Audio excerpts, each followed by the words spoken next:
तो महाराष्ट्र में लगातार सियासी घटनाक्रम जारी है और एक और अब सड़कों पर पूरी तरीके से हम बात करें तो एनसीपी के तमाम कार्यकर्ता, साथ ही जिस तरीके से शरद पवार ने बयान दिया है उसके बाद से लगातार प्रतिक्रियाएं जो है वो सामने आ रही हैं। और इस पूरे मामले पर हमारे इनपुट एडिटर जो है सौरभ तिवारी, उन्होंने केंद्रीय मंत्री रामदास अठावले से खास बातचीत की है, जरा सुनिए।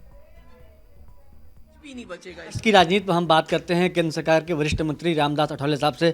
अठावले साहब, विपक्ष की जो बैठक थी उसके बाद एनसीपी में बड़ी टिट हुई है, कैसे दिखती है बीजेपी और एनडीए इसको? हाँ, तो मतलब एनसीपी में बहुत बड़ा एक महाबंड हुआ है। 54 एमएलए में से 40 एमएलए अजीत पवार जी ने अपने साथ लाए हैं। अजीत पवार जी डिप्टी सीएम बन गए, बाकी के 8 कैबिनेट मंत्री बन चुके हैं और एनसीपी को बहुत बड़ा धक्का लगा है। माननीय शरद पवार जी आदरणीय नेता है, लेकिन अजीत पवार जी का कहना था कि भाई एनसीपी ने ही बीजेपी के साथ आना चाहिए, कांग्रेस और उद्धव ठाकरे के साथ रहने से कोई फायदा नहीं है। अगर महाराष्ट्र का विकास करना है तो केंद्र में नरेंद्र मोदी जी की सरकार है, वो विकास के दिशा से आगे काम कर रही है। तो महाराष्ट्र में मतलब उनके साथ सरकार बनाएगी तो महाराष्ट्र का भला होगा। लेकिन शरद पवार जी बोलते थे कि भाई मैं कुछ ऐसा निर्णय ले लूँगा नहीं, जिनको जाना है वो जा सकते हैं। इसी तरह का बयान वो पवार साहब ने इसके पहले भी किया था।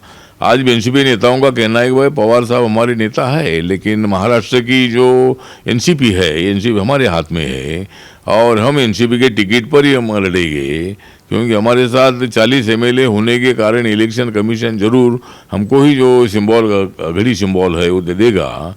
तो इसी तरह की भूमिका माननीय अजीत पवार जी की है। माननीय प्रफुल्ल पटेल जी ने भी इसी तरह की भूमिका रखी है कि भाई पवार साहब हमको आदरणीय नेता है, लेकिन हमने जो भी निर्णय लिया है वो निर्णय पार्टी के हित के लिए, महाराष्ट्र के हित के लिए, देश के हित के लिए हमने निर्णय लिया है। इस तरह से विपक्ष वो आरोप लगा रहा है कि आप लोगों ने शिवसेना तोड़ दी, एनसीपी तोड़ दी, जनता आप लोगों को सबक सिखाएगी, विपक्ष आरोप लगा रहा है। नहीं तो मतलब जो जनता तो हमारे साथ है, जनता हमारे साथ है, एमएलए हमारे साथ है और इसीलिए हमारी जो एनडीए बहुत बड़ी स्ट्रांग बनती जा रही है। अजीत पवार जी आने से महाराष्ट्र में आने वाले जो चुनाव है उसमें लोकसभा की 48 सीटों में से 41-42 सीटें हम जीत सकते हैं और जो 288 जो विधानसभा की सीटें हैं उसमें 200 के ऊपर सीटें जीतने का मौका हमको है और हमारी महायुति एनडीए बहुत बड़ी मजबूत महाराष्ट्र में हो गई है। आखिरी सवाल लेंगे कि बिहार में जिस तरह से बात चल रही है आरजेडी को तोड़ने की और जेडीयू को तोड़ने की, इस पर आप क्या कहेंगे?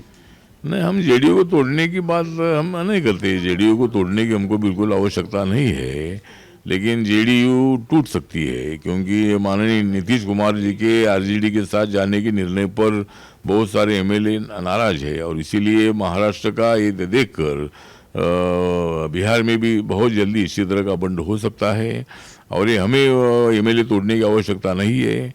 एमएलए खुद टूटकर हमारे साथ आएगी। तो ये थे हमारे साथ केंद्र सरकार के मंत्री रामदास अठावले साहब, जिन्होंने कहा कि महाराष्ट्र में एनसीपी की टूट के बाद बिहार में नीतीश की पार्टी जेडीयू में भी टूट हो सकता है। कैमरामैन चंदन के साथ सौरभ तिवारी, सुदर्शन न्यूज, दिल्ली।